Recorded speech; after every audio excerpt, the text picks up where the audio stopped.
Hey, what is up guys? So this is Armin, I'm back with another video. In case you guys missed it, I'm the guy that reviews Raw on here on the Scoop Slam. Now, today's video is going to be about TNA and specifically what the hell has happened to them. Now, you're probably wondering why I'm talking about them. Well, I'm also going to be reviewing TNA for better or for worse, or whatever the hell happens. But before I get into that, I figured I wanted to talk about TNA for one specific reason, and that reason being that TNA at one point was literally the reason I was watching wrestling. Back in the early days, obviously TNA started and they did the, you can order the pay-per-view, it was $10 a week, and I ordered plenty of them. I was still young at the time, but that's how I worked out a deal with my parents. I was like, listen, I'm in high school, whatever, I can't really work, I gotta focus on my stuff, but you guys just buy me these weekly shows and I'll pitch them with my friends occasionally and just get me these. So I fell in love with TNA right off the beginning.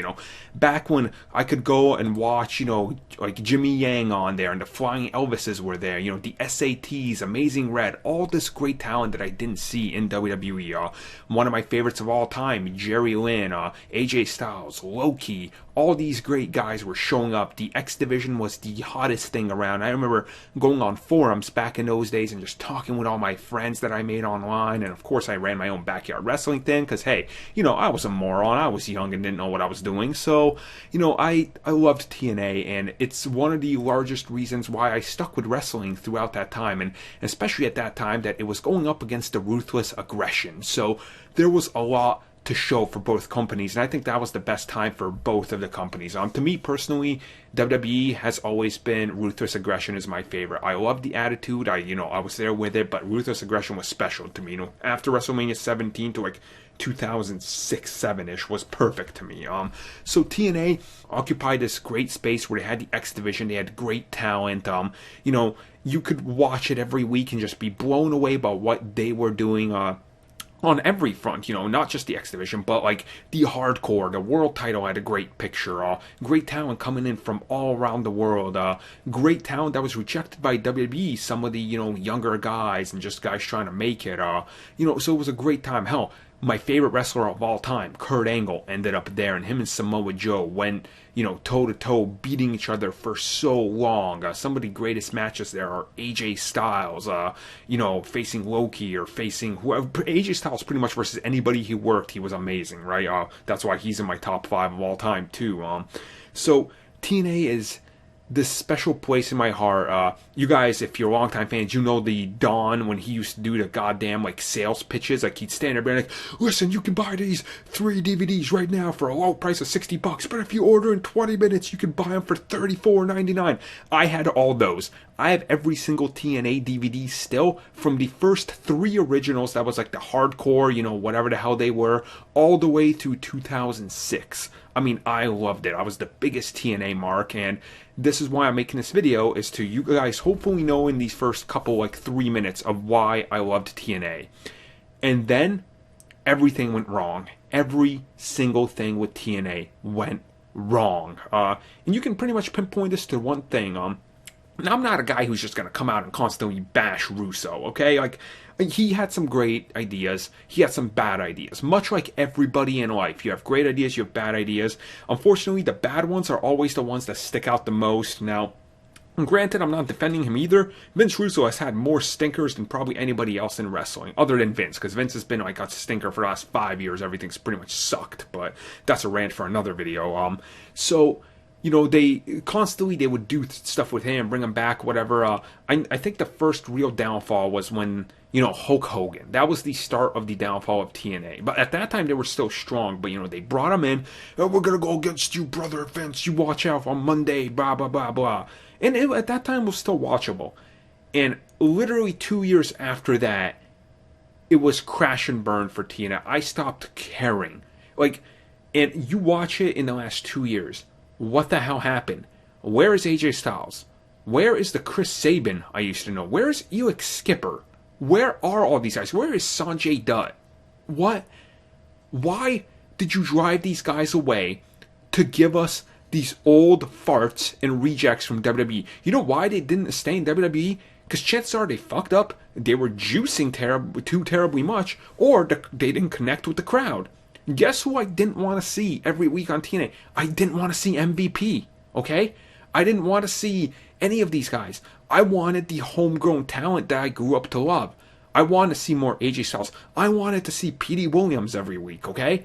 I wanted to go in there and see someone like Sonny Siaki even. Someone who could carry a match and deliver a high pace, yet could still go down to the ground and deliver a quality match. And they just started doing away with that. They fell into the same trap that WCW fell into towards their death. And it's awful because this is the company that I love and have so much passion for. And you could see quality. And the other part of that, of course, was when Jeff Jarrett got fucked out of the company. You know, I have no ill will or anything against Dixie Carter or any of them, but what are you people thinking? You know, I hope they can listen to this video, this rant, and just hear that I'm a fan who has been there with TNA through all of it.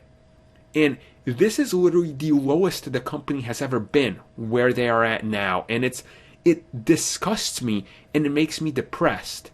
It's so sad to see how far they've fallen. It just, like, why is every guy that comes down to the ring the same look? Every guy is wearing black dick tights, black boots, black elbow pads, black knee pads, long hair, and a beard. I can't tell who the hell is who. I seriously can't. I cannot tell who the fuck is who. Where's the X Division? Does it even exist anymore? I don't know. Like, the X Division title gets passed to dudes that look like giant meatheads. I don't know anymore. You know, and I'm not insulting anybody like, you know, Robbie, any of those guys, okay? I'm not insulting them. I'm just saying everything looks generic. What happened to having flavor? What happened to the great, you know, entranceway? What happened to a brightly lit arena? Why is everything so blue and depressing looking? Why does the product look like a byproduct of something that the Asylum company would be embarrassed to put on TV? Why is that? Why is TNA this? The TNA at one point was the alternative brand and they were getting higher and higher in ratings. And then everything just came crashing down and they're wondering, oh, why are we getting a 0.9? Why are we getting like a 0.7? You're getting it because no one wants your trash product. We want TNA to go back to its glory. We want TNA to be the NXT. Okay? TNA should be just like NXT, and that's what it once was. That's where you went to get all this great talent and truly see something magnificent. But you don't. You don't get that anymore. And that's so fucking frustrating. And I'm sorry I'm swearing, but it just drives me nuts. Where you were literally the second best alternative, and fans on Raw, there is so many times this would happen, would be constantly chanting TNA. There was giant loud TNA chants on Raw for like a year straight. It just boggles my mind. I do not understand it. I do not understand it. And my biggest hope for the future of TNA, once I start reviewing it, please stop making it look cheap. Please focus on talent that's not rejects from elsewhere. Don't bring in Goldberg. Please don't. Please don't fucking bring in Goldberg. Because I know what Goldberg's going to do. He's going to come in there, he's going to pick up his paycheck, he's going to spear through your entire roster, he's going to leave, and you're going to be dead in the water. You don't need that. What you guys need, and unfortunately it looks like AJ Styles probably signed with WWE, is to bring back AJ Styles. Is to not have let go of Samoa Joe. Is to bring back what made you who you are. But unfortunately, I have a feeling that's not going to happen. And unfortunately, I feel like I'm going to be sitting here next year on January, 1st, making a video saying, rest in peace TNA. Because you guys just aren't fucking listening to the fans.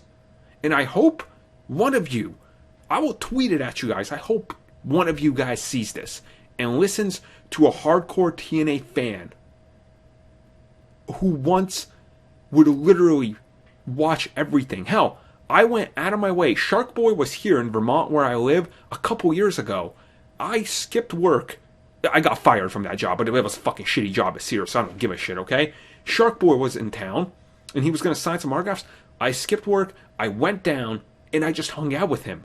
We just fucking chilled at the local FYE, which is like a sales place where they sell DVDs and shit. Me and my buddy Nick just chilled. We chilled with Shark Boy. That was awesome. And TNA did that. It was courtesy of TNA. It was a great experience. Why don't you do that anymore?